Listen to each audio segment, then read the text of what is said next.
Tahukah kamu, di balik sejarah agung Nabi Muhammad, masih tersimpan jejak-jejak nyata yang dapat kita lihat hingga hari ini. Barang-barang peninggalan Rasulullah bukan sekadar benda, tapi warisan penuh cinta, perjuangan, dan keberkahan. Masing-masing memiliki kisah menyentuh yang menggugah hati siapapun yang merenungkannya.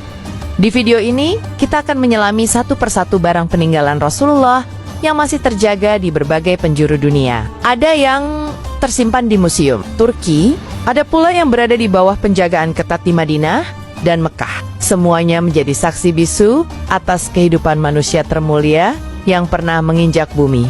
Simak kisahnya sampai akhir, karena setiap segmen akan mengungkap bukan hanya sejarah, tapi juga pelajaran yang bisa kita ambil untuk memperkuat iman dan cinta kepada Nabi. Jangan lupa untuk like video ini, tulis salawat di kolom komentar, dan subscribe channel ini agar kamu tidak ketinggalan konten Islami penuh makna seperti ini. Mari kita mulai perjalanan spiritual ini, menyusuri jejak-jejak suci Sang Kekasih Allah yang tak lekang oleh waktu. Di antara peninggalan paling dikenal adalah jubah Rasulullah yang hingga kini tersimpan di Museum Topkapi, Istanbul, Turki. Jubah ini terbuat dari bahan yang sangat sederhana, tidak mewah, tidak mencolok, namun memiliki nilai yang luar biasa. Karena pernah menyentuh tubuh Nabi, jubah itu terlihat telah usang dimakan waktu. Namun kehadirannya justru menghidupkan kenangan tentang kesederhanaan hidup sang utusan Allah.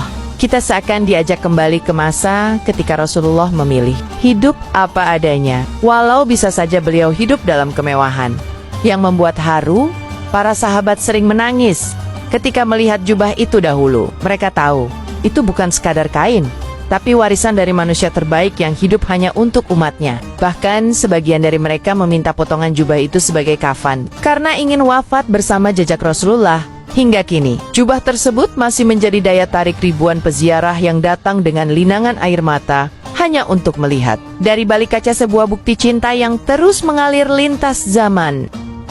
Sandal Rasulullah termasuk peninggalan yang paling unik dan personal. Bayangkan, benda sederhana seperti ini menjadi begitu agung karena digunakan oleh kaki suci yang berjalan di atas bumi penuh kasih dan rahmat. Sandal itu kini disimpan dalam kondisi terawetkan dengan tali-tali kulit yang tampak rapuh.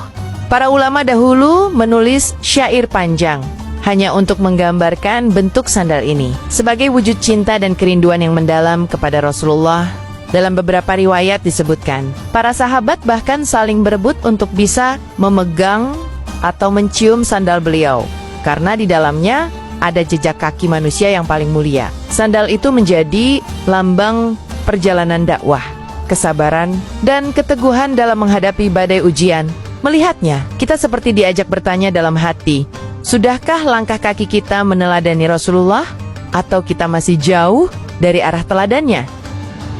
Masa-masa sulit peperangan, Rasulullah juga memegang pedang untuk membela kebenaran. Salah satu pedang terkenal beliau adalah pedang Zulfikar. Meskipun yang lebih sering disebutkan dalam sejarah bukan alat untuk menindas, tapi simbol keadilan dan pembelaan terhadap yang lemah. Rasulullah tidak pernah memulai peperangan tanpa alasan, dan selalu mengutamakan perdamaian terlebih dahulu. Meskipun memegang pedang, beliau tetap dikenal sebagai rahmat bagi seluruh alam. Di Museum Topkapi, terdapat beberapa pedang peninggalan Rasulullah yang dirawat sangat rapi. Ukirannya mencerminkan kekuatan dan keberanian, namun juga kelembutan hati beliau yang tidak pernah haus darah melihatnya. Bukan rasa takut yang timbul, tapi rasa syukur karena kita punya pemimpin yang tegas dalam kebaikan, namun lembut dalam cinta kasih kepada umatnya. Tak banyak yang tahu bahwa Rasulullah juga memiliki busur panah. Dalam beberapa peperangan, beliau tidak hanya memegang pedang, tetapi juga memanah. Salah satu peninggalan yang terkenal adalah busur bernama Asadiyah. Saat ini, benda ini masih tersimpan di Museum Istanbul dan menjadi bukti nyata ketangguhan beliau dalam strategi perang. Busur ini terbuat dari kayu, tampak sederhana namun kuat. Ada kesan bahwa setiap bagiannya menyimpan kisah perjuangan Rasulullah bersama para sahabat. Saat memandangnya, terlintas bayangan medan Uhud, Badr, dan Khandaq, tempat Nabi memimpin umat Islam dengan keberanian dan keikhlasan. Busur itu bukan simbol kekerasan, tapi keberanian membela yang benar. Rasulullah tidak pernah menyakiti siapapun tanpa alasan yang dibenarkan syariat. Bahkan dalam perang, beliau tetap membawa kasih sayang dan etika. Busur ini menjadi saksi bahwa kekuatan sejati lahir dari iman, bukan amarah. Kini, busur tersebut mengajarkan kepada kita arti membela kebenaran dengan cara yang bijak, dan bahwa menjadi umat Rasulullah bukan sekadar mencintai, tapi juga meneladani keberanian dalam membela kebenaran.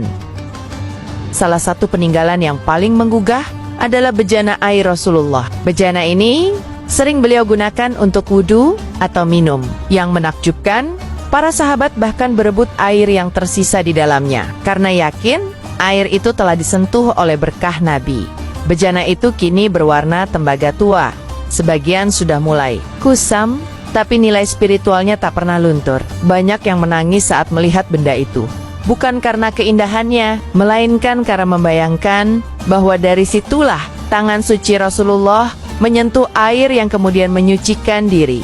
Ada riwayat yang menyebut bahwa air dari bejana ini pernah menyembuhkan orang sakit. Bahkan, bekas air wudhu Rasulullah sering dibagikan oleh sahabat untuk mengusap wajah, sebagai bentuk penghormatan dan keberkahan. Hari ini, kita mungkin tidak bisa menyentuh bejana itu, tapi kita bisa meneladani kesuciannya dengan menjaga wudhu dan selalu menyucikan niat dalam setiap amal. Rasulullah memiliki cincin khas yang terbuat dari perak, bertuliskan Muhammad Rasulullah. Cincin ini tidak sekadar perhiasan, melainkan digunakan sebagai stempel surat resmi saat beliau mengirimkan pesan dakwah kepada raja-raja besar seperti Heraklius dan Kisra.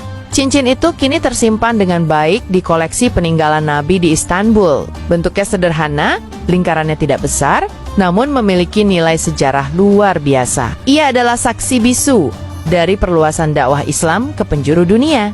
Bayangkan, selembar surat bertanda stempel Rasulullah telah mengguncang istana Kaisar, menyampaikan pesan damai dari utusan langit. Cincin itu menyampaikan lebih dari sekadar tintaya, menyampaikan panggilan Islam yang penuh kelembutan dan kekuatan iman. Kini, cincin itu mengingatkan kita bahwa kata-kata yang keluar dari tangan dan mulut kita pun harus penuh amanah, sebagaimana Nabi menjaga setiap huruf yang dikirimkannya kepada dunia. Serban atau sorban Rasulullah adalah simbol kehormatan dan kesopanan. Warna sorban beliau biasanya putih atau hitam, tergantung momen. Salah satu sorban yang masih tersimpan dikabarkan memiliki aroma harum yang tak hilang meski telah berusia ratusan tahun. Sorban ini bukan sekadar penutup kepala, tapi menjadi identitas keislaman. Rasulullah memakai sorban saat khotbah, saat menerima tamu, bahkan saat berperang. Dalam budaya Arab, sorban adalah simbol kebijaksanaan dan wibawa, dan Rasulullah menjaganya dengan penuh kehormatan yang paling menyentuh.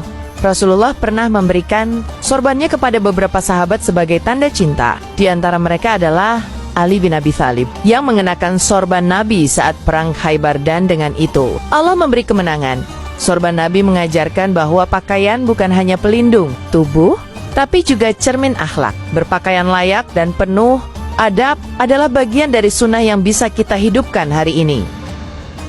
Dalam banyak momen, Rasulullah membawa tongkat. Tongkat itu bukan hanya alat bantu saat berjalan, tapi juga digunakan saat khotbah dan berdiri di mimbar. Tongkat itu menggambarkan kekokohan dakwah dan juga keteguhan hati beliau saat menyampaikan kebenaran di tengah penolakan.